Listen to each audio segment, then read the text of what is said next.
Olá, meus amigos. Estamos de volta com a leitura do livro Inteligência Emocional, de Daniel Goleman. E hoje a gente vai saber se somos ou não escravos da paixão. Bom, esse é o capítulo 5. E Daniel Goleman cita Hamlet ao seu amigo Horácio. Ele fala assim: tu foste, porque sempre, desgraçado ou feliz, recebeste com igual semblante os prêmios e os reveses da fortuna.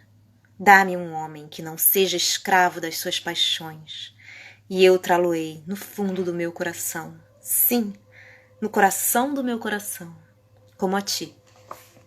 E Daniel Goleman continua dizendo o seguinte: o sentido do autodomínio, o ser capaz de resistir às tempestades emocionais que as sacudidelas da fortuna traz consigo, em vez de ser escravo das paixões, é considerado uma virtude desde os tempos de Platão. A antiga palavra grega para o definir era sophrosine, que significa cuidado e inteligência na condução da própria vida, no equilíbrio, um equilíbrio temperado de sabedoria. Como Page Dubois, um erudito grego, a traduz. Os romanos e a igreja cristã primitiva chamavam-lhe temperantia, temperança, a contenção dos excessos emocionais. O objetivo é o equilíbrio, não a supressão emocional. Todos os sentimentos têm o seu valor e significado. Uma vida sem paixão seria um triste deserto de neutralidade, separado e isolado das riquezas da própria vida. Mas, tal como Aristóteles observou, o que se pretende é a emoção apropriada, sentimentos proporcionais às circunstâncias. Quando as emoções são demasiado abafadas, criam monotonia e distância. Quando escapam ao controle, quando são excessivamente extremas e persistentes, tornam-se patológicas, como uma depressão imobilizadora, uma ansiedade esmagadora, uma raiva furiosa, uma agitação maníaca. Controlar as emoções perturbadoras é a chave para o bem-estar emocional. Os extremos, emoções que se manifestam demasiado intensamente ou durante demasiado tempo, minam a nossa estabilidade. Não que devamos, evidentemente, sentir apenas um tipo de emoção. Ser sempre feliz sugere de alguma maneira a moleza, um tanto bacoca daqueles emblemas com rostos sorridentes que, na América, conheceram uma breve moda nos anos 70. O sofrimento pode dar uma contribuição muito positiva para uma vida criativa e espiritual. Como os antigos diziam, o sofrimento tempera a alma. Os altos e baixos dão sabor à vida, mas precisam de ser equilibrados. Nos cálculos do coração é a relação entre emoções positivas e negativas que determina o sentimento de bem-estar.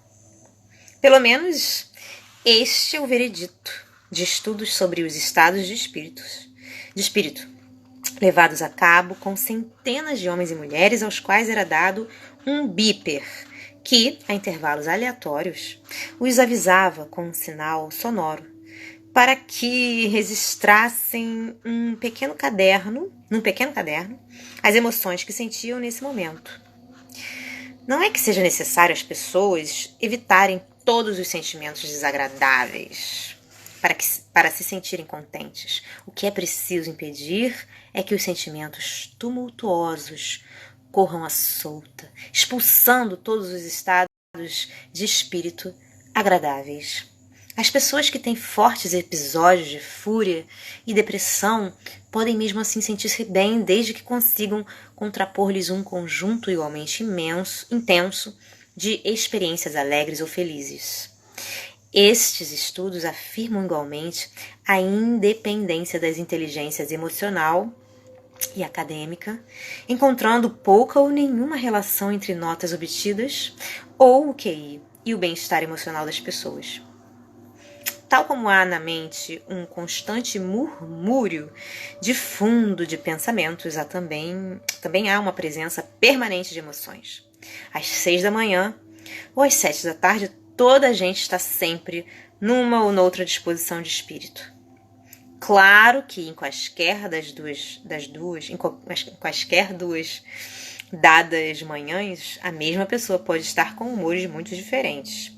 Mas fazendo a média estes estados de espírito ao longo de semanas ou meses, acaba por ser possível determinar o estado geral da pessoa. Acontece que, para a maior parte das pessoas, os sentimentos extremamente intensos são relativamente raros. A maioria de nós enquadra-se na gama média, com altos e baixos pouco acentuados na nossa montanha-russa emocional. Em todo caso, gerir as nossas emoções é um trabalho a tempo inteiro. Grande parte do que fazemos, sobretudo nos tempos livres, é uma tentativa para controlar o nosso estado de espírito.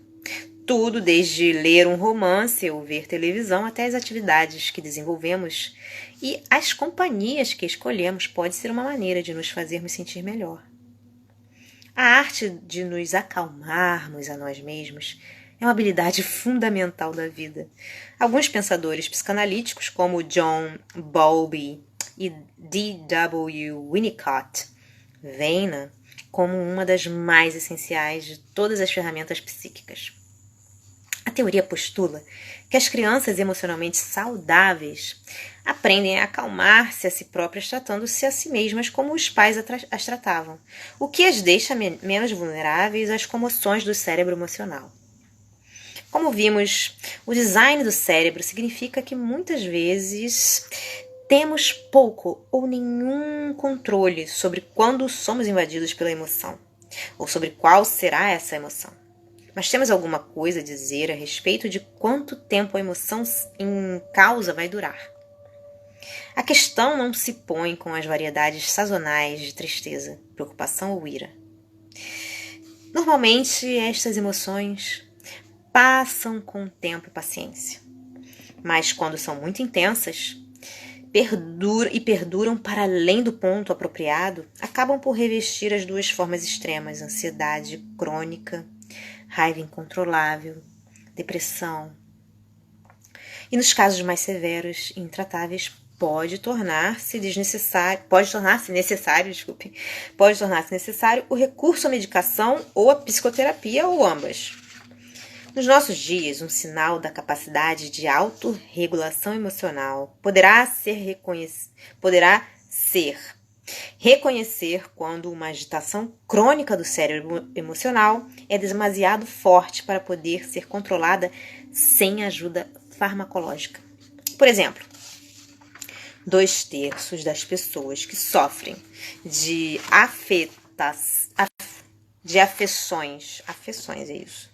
afecções maníaco-depressivas não recebem qualquer tratamento.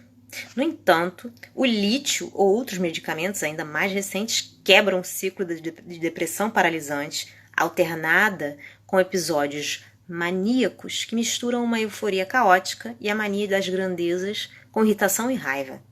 Um dos problemas desta doença é que, enquanto o paciente está dominado pela mania, sente-se frequentemente tão confiante que não vê necessidade de qualquer espécie de ajuda, malgrado a decisão desastrosa que está a tomar. Neste tipo de desordem emocional grave, a medicação psiquiátrica oferece uma boa ferramenta para ajudar a gerir melhor a vida. Quando, porém, se trata de dominar o leque mais comum de maus humores, estamos por nossa própria conta. Infelizmente, isso nem sempre é o suficiente.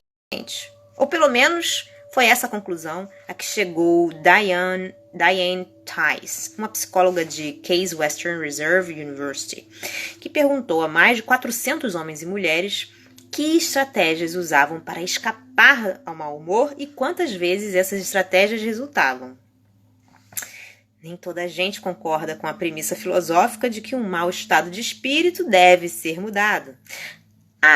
Descobriu Tice, os puristas do estado de espírito, os cerca de 5% de pessoas que dizem que nunca tentam modificar o seu estado de espírito, uma vez que, na sua maneira de ver, todas as emoções são naturais e devem ser vividas tal como se apresentam, por muito deprimentes que sejam.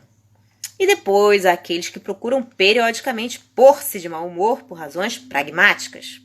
Médicos que precisam de um ar sombrio para dar uma má notícia a um doente. Ativistas sociais que alimentam a sua raiva contra a injustiça para poderem combatê-la mais eficazmente. Inclusive um jovem que disse acumular fúria para melhor ajudar o irmão mais novo a enfrentar os rufiões do recreio.